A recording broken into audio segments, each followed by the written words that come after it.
quote that remained with us after we heard it from author Bob Lupton, who was here speaking to us on the subject of toxic charity for a morning. At the end of his time, he said something we just had not given thought to before in this way. He said, "You cannot serve the poor out of poverty.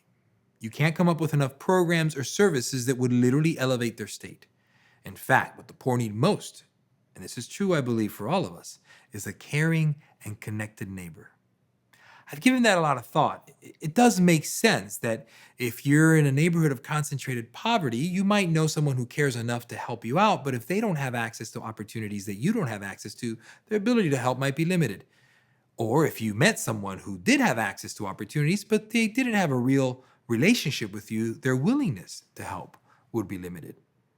There's this idea that most of us employed or educated who have access to opportunities that our community has to offer wield this invisible asset, our networks and relationships. If you or I lost our job today, by tomorrow, we'd be talking to friends about our situation and they'd be sharing our name with other people. And within a short while, just like 80% of all people who land jobs, we land a job because of someone that we know or someone who knows us.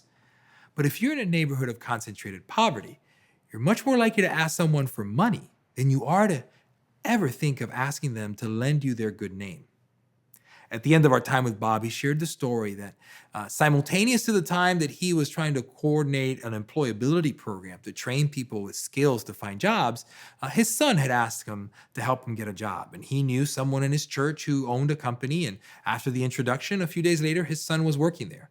Well, his son was playing at the basketball court and announced his good news. And a friend said, "Man, I'm looking for a job." And he said, "Well, why don't you come with me tomorrow?"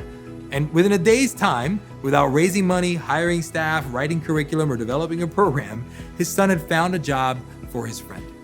Because what the friend had was a caring and connected neighbor.